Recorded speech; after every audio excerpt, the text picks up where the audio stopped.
Bonjour tout le monde, bienvenue. Welcome everybody, we're delighted to have you all here today with us. C'est une journée, on nous annonce de la neige, but I think we'll all be okay because the snow is going to start after all of the events. So, merci d'être ici.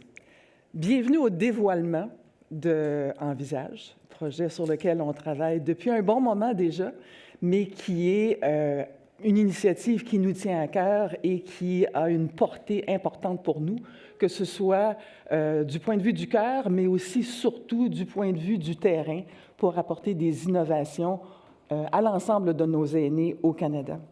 Ça me faisait plaisir, justement, vous vous souviendrez peut-être, le 7 décembre dernier, il y avait l'annonce officielle du soutien et du financement du gouvernement fédéral et de ICED pour soutenir l'initiative Envisage.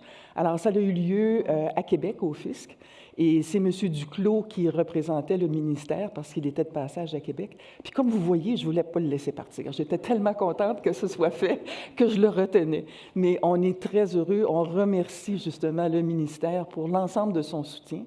D'ailleurs, je tiens à souligner la présence de Denis Martel aujourd'hui qui pilote l'équipe du Fonds stratégique de l'innovation qui soutient l'initiative. Alors, Denis, merci d'être ici. Il y a aussi un grand nombre de personnes de son équipe. Merci.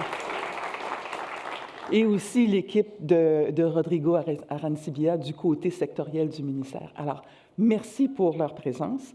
Je voulais aussi souligner le CHUM. Merci au CHUM de nous accueillir aujourd'hui ici. Merci pour l'équipe de H-Tech Capital qui est également ici aujourd'hui, notre partenaire dans le déroulement, le déploiement du programme. Puis on va parler un petit peu plus longuement d'H-Tech Capital plus tard dans la rencontre. Je remercie aussi la présence de partenaires de longue date, que ce soit des partenaires de MedTech, de partenaires de AgeWell, mais entre autres, il y a, je veux dire, comment tous les nommer, mais je souligne tout particulièrement, évidemment, la contribution des provinces aux différentes activités, soit de AgeWell ou de MedTech, et en particulier le gouvernement du Québec, puis je sais qu'il y a plusieurs représentants aujourd'hui qui sont ici avec nous. Alors, merci. Passons à l'action dans le contenu en tant que tel. Je vais regarder certains chiffres ici. Ce n'est pas que je lis, c'est juste que c'est des chiffres, je ne vais pas me tromper. Alors, dans le dernier recensement de 2021 au Canada, le nombre de personnes de plus de 65 ans est de 7 millions, soit 19 % de la population. Puis au Québec, on est déjà à 20 % quand même. Okay?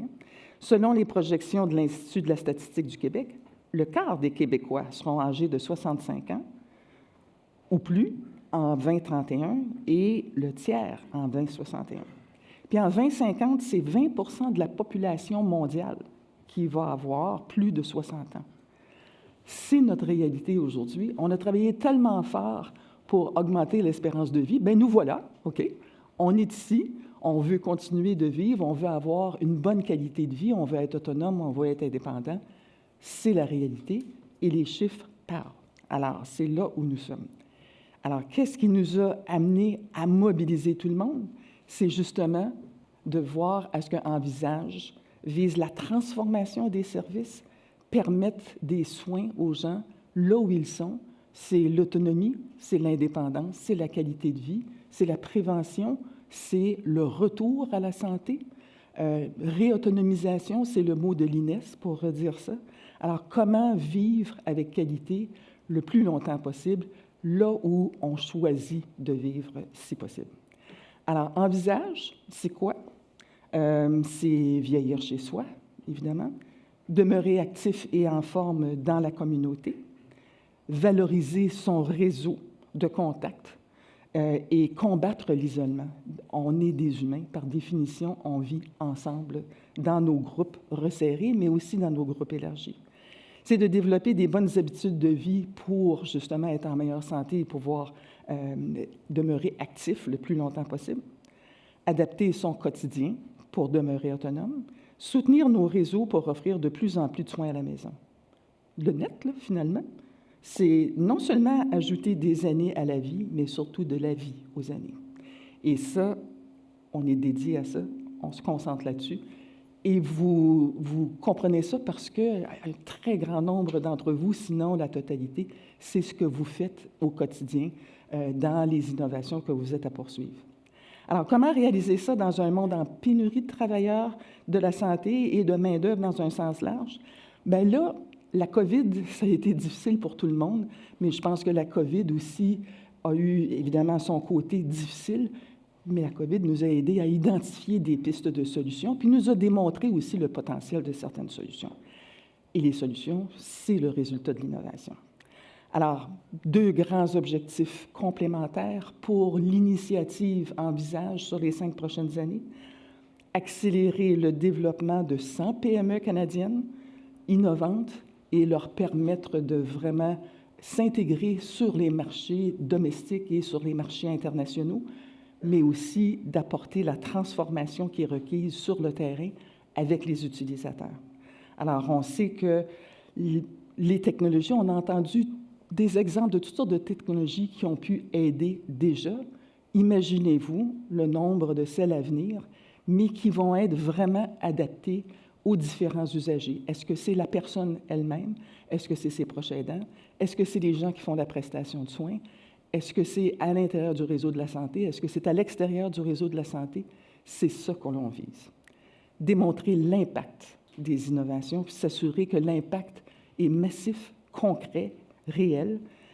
C'est la qualité de vie, mais c'est aussi dans la communauté, dans la réalité du quotidien, et s'assurer que le Québec, l'Ontario, la Colombie-Britannique, le Canada, dans un sens large, assume vraiment le leadership que l'on sait qu'on peut avoir sur les marchés internationaux. Alors, c'est ça le défi, c'est ça l'opportunité aussi. Une chose, on ne vise pas ici des projets pilotes. Des projets pilotes, on en fait dans tout le parcours de recherche et développement. Ici, on vise des projets de transformation, donc d'intégration dans le quotidien, avec des partenaires qui vont soutenir l'utilisation et la prestation de soins dans toutes ces variables, dans toutes ces définitions. C'est donc vraiment de la transformation. Et avec des partenaires matures, donc, qui sont capables de prendre leur envol et de livrer de façon concrète les impacts qui sont pressentis. C'est la réponse aux besoins directement sur le terrain. Alors, les 2 objectifs se concrétisent, oui, avec MedTech, mais aussi avec notre partenaire AgeWell. Juste quelques petits mots d'histoire. MedTech, voilà 10 ans qu'on est là à faire de la recherche collaborative dans un premier temps et à bâtir un continuum d'innovation aujourd'hui de l'idée jusqu'au marché, jusqu'à l'utilisateur. Vous voyez les grandes caractéristiques sur la diapo qui est devant vous. 10 ans, 200 membres, 200 projets collaboratifs de toutes sortes de nature, du soutien du point de vue participation, accompagnement d'entreprises, prise d'équité, etc. Alors, on a bâti là-dessus pour pouvoir définir la portée d'Envisage. AgeWell, un réseau d'excellence académique connu partout au Canada, reconnu mondialement également pour ses recherches en vieillissement et tout spécifiquement dans le AgeTech. Le AgeTech étant la nouvelle industrie des solutions spécifiques c'est des technologies pour le vieillissement. Alors, c'est le cœur de AgeWell et c'était une belle complémentarité, une si belle complémentarité de pouvoir travailler ensemble. C'est un mariage qui est vraiment unique du point de vue des objectifs et des compétences pour aller de l'avant avec le projet Envisage. La mission, c'est audacieux. Hein? C'est un gros projet de 5 ans, mais des projets de cette nature-là, ça se fonde sur les valeurs. C'est les valeurs des 2 organisations qui vous reçoivent aujourd'hui. C'est la valeur aussi de tous les partenaires qui sont présents, que ce soit physiquement ou encore de façon virtuelle. Comment est-ce qu'on va s'y prendre concrètement?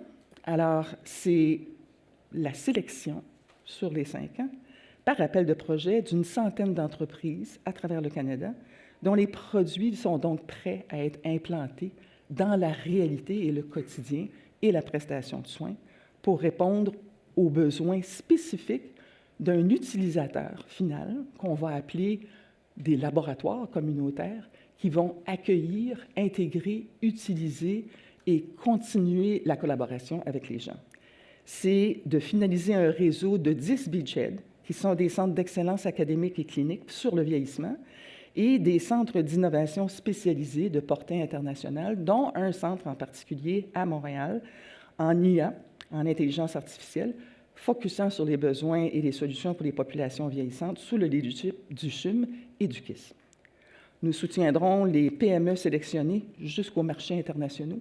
Alors, c'est vraiment la pérennisation, la mise à l'échelle et la pérennisation aussi.